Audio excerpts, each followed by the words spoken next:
Tesla will hit an all-time high. It's ready to take off again. I could make a lot of money if I took some profits. We know Tesla always trades frothy. But are these signals to sell? What should you do? I'll answer those questions and more for you right now. Welcome back, everyone. In this video, I will tell you why Tesla is not too frothy, in my opinion, why Tesla is too frothy, in my opinion, and what you should do right now.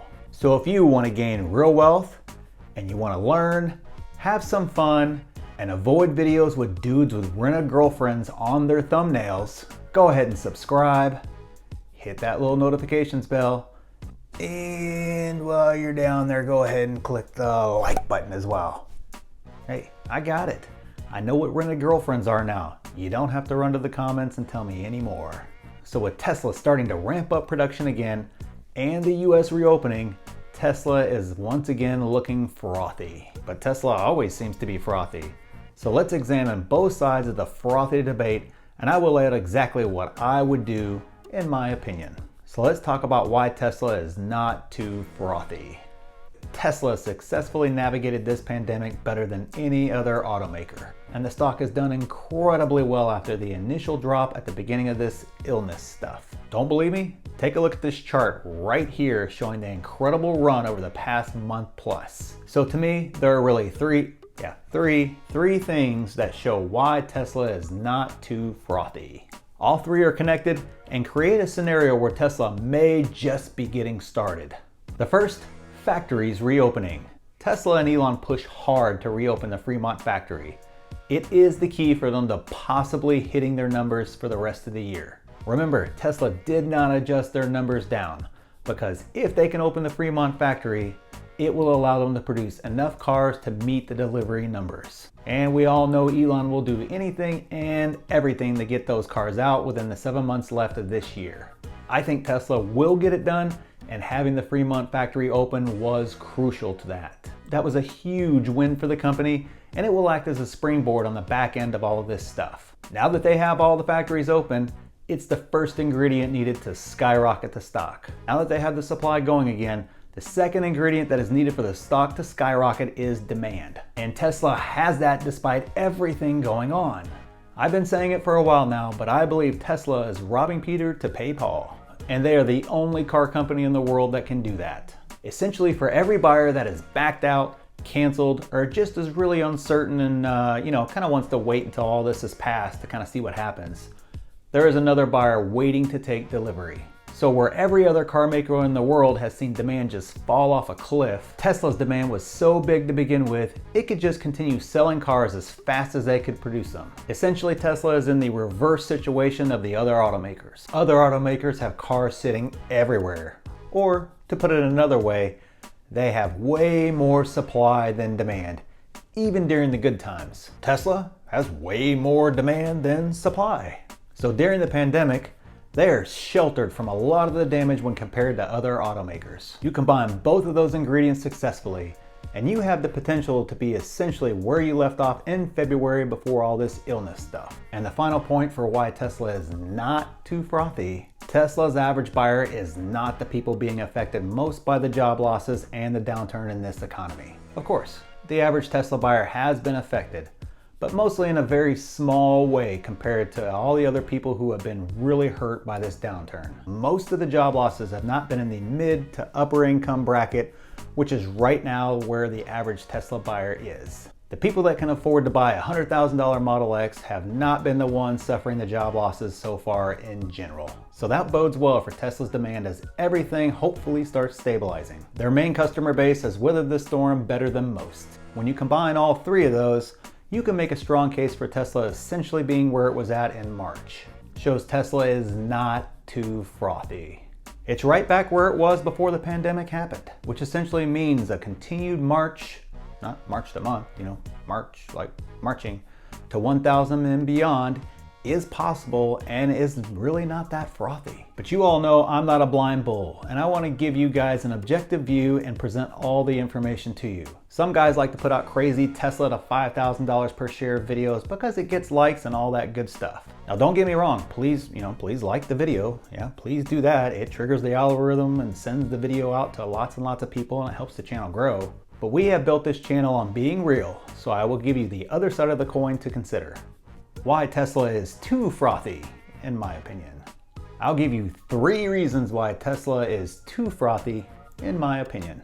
The first, I've been saying it for almost a month now, but Wall Street is completely ignoring the impact of the illness on the global economy. If you haven't seen the video I made on that, stick around till the end. I'll put it up on the screen so you don't even have to search for it. But you need that information if you don't want to get caught holding the bag if this all goes south. So hang tight till the end. But I believe Wall Street has priced in a super bullish, best case scenario for the entire market. And I'm seeing some of the same patterns I saw in the run up to $900+ for Tesla. Search Tesla right now and you might forget about this whole global recession that is here. There are more and more articles, videos, and all that good stuff touting Tesla to $1,000 now, $3,000, and like I said before, even $5,000 per share. Even if we all feel that they eventually will get there, you cannot price that in right now. But it's looking like people are starting to price in too much potential. This is where the signs of a stock being too frothy come out. When I'm hearing, reading, and seeing stuff like, "Who cares if the market crashes? It won't affect Tesla," I know people are no longer living in reality, but living in fantasy land. Now remember, I'm a Tesla bull, but I also look at all stocks objectively, and the data shows a different answer to the question of if Tesla can outrun a stock market crash. We saw it in March.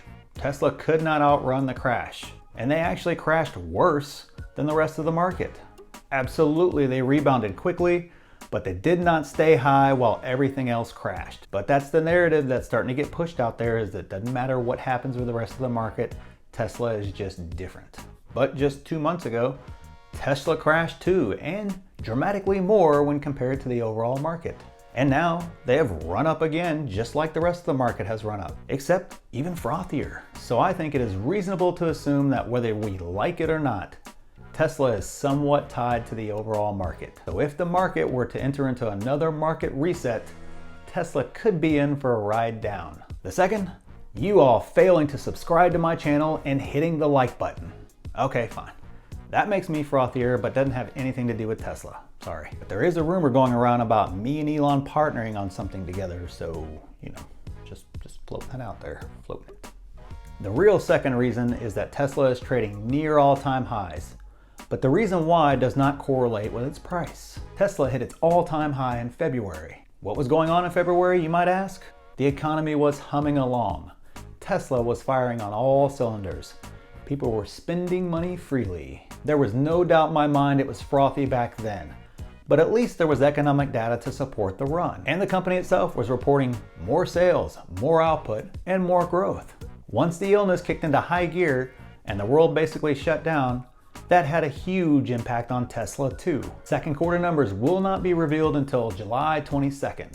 And obviously we do not know what they will be. But I think it is safe to assume we will not be anywhere near the numbers we saw at the end of last year and even the first quarter of this year. Now no, they won't lose billions of dollars like Ford and GM are, but there is a good possibility of them having a negative quarter. Even if it's just a small negative quarter, it's still negative relative to the momentum they had the previous 3 quarters. 2 months into this quarter and Tesla just now has their US factories opened and producing, but the stock is trading near all-time highs? Is there any doubt that if Elon stays off Twitter and the economy does not shut back down, that Tesla will have a brand new all-time high this summer? All this during a time when every tangible piece of data on the economy, and Tesla as well, is remarkably worse than the last time Tesla hit all-time highs? Because of all that, a reasonable case can be made for Tesla being too frothy. So what should you do right now? Now remember, this is just my opinion based on my research. I'm not giving you advice on when to buy, when to sell, what price to buy or sell. I went to public school, guys, and I really wasn't a good student. So this is just for entertainment purposes only. Do not listen to me. I will give you two options on how I would trade this in my opinion. I guess if you already own Tesla stock, then there really is only two things you can do with it anyways. You either hold it or you sell it. Whatever. It's Friday, so let's just not think too hard about that. First, you can hold the stock and enjoy the ride. If you think Tesla is valued at $1,500 in the future, and you are a long-term investor, then you just hold. This is me with most of my portfolio. I have a ton of Apple stock. Been buying for decades now. Not going to sell. Don't care what the price does. Even if it crashes again, I'm not selling. Matter of fact, I'm gonna do the exact opposite. I'll load up and buy even more if it crashes. And if you already have cash to deploy, you are in the exact spot you should be in. So if you think the long-term price is higher than it is now, and you have cash on the side to take advantage of future opportunities, then you are in the perfect spot to just hold and keep looking for opportunities. Okay, that all sounds good, but what scenario would I consider selling my Tesla stock? Because that is the other option, is to sell some or all of my Tesla stock. This is something I would consider doing if I thought the price was too frothy. So if I fell into the stock is too frothy camp, then I would consider taking some profits. And there is a legitimate case for taking some profits as it approaches all-time highs. So if my analysis says it's a $900 stock, selling would make some sense as it approaches that number. I would also consider selling if I needed to raise some cash. If I do not have a cash position to take advantage of future opportunities, and I cannot build a cash position in my current situation, I would absolutely consider selling even if I thought the price was going higher. If, a big if here, if you have profits to take and you don't have a good cash position. So if the market does crash again, that would be an opportunity where I would be glad I had cash on hand to deploy. So that is how I would play that. So if you want more in-depth analysis on why I see a market crash coming, click this video right here. Thanks.